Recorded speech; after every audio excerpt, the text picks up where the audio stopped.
Hi friends, ఇప్పుడు మనం sweet pongal ఎలా రెడీ చేసుకోవాలో చూద్దాం. పాలు పోసుకొని, పాలు బాగా మరిగిన తర్వాత ఆల్రెడీ నానబెట్టుకున్న బియ్యాన్ని యాడ్ చేయాలి. సో, బియ్యంతో పాటు 2 ఇలాచీలను యాడ్ చేయాలి. బియ్యంలో పచ్చెనపప్పు లేదంటే సగ్గుబియ్యం కూడా యాడ్ చేసుకోవచ్చు. ఎవరి టేస్ట్‌కి తగ్గట్టు వాళ్ళు యాడ్ చేసుకోవచ్చు.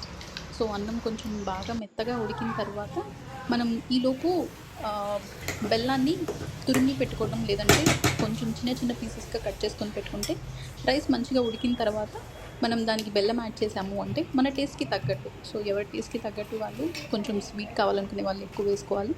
తక్కువ ఉన్నా పర్వాలేదనుకునే వాళ్ళు కొంచెం తక్కువగా వేసుకొని మనం ఒక 2, 3 మినిట్స్ సిమ్‌లో ఉంచేస్తే గనక సో, ఈలోపు బెల్లం అనేది కరిగిపోతది. సో, ప్యారలల్లీ మనం జీడిపప్పు ఫ్రై చేసుకుందాము. సో, జీడిపప్పు ఫ్రై చేసుకోవడానికి నెయ్యేసుకొని జీడిపప్పు లైట్ గోల్డ్ బ్రౌనిష్ కలర్ వచ్చేంత వరకు ఉంచుకొని దాన్ని మనం పొంగల్‌కి యాడ్ చేసుకోవాలి. సో, 2 పిల్లలు తినడానికి మంచిగా ఇష్టపడతారు. మధ్యలో ఆహ్, లైక్ జీడిపప్పు పీసెస్ రావడం వల్ల టేస్ట్ కూడా మంచిగా ఉంటుంది. సో, మొత్తం అంతా మిక్స్ చేసేసుకొని సర్వింగ్ బౌల్‌లోకి సర్వ్ చేసుకొని టేస్టీ యమ్మీ యమ్మీ స్వీట్ పొంగల్ మనకి రెడీ అయిపోతుంది. Thank you friends.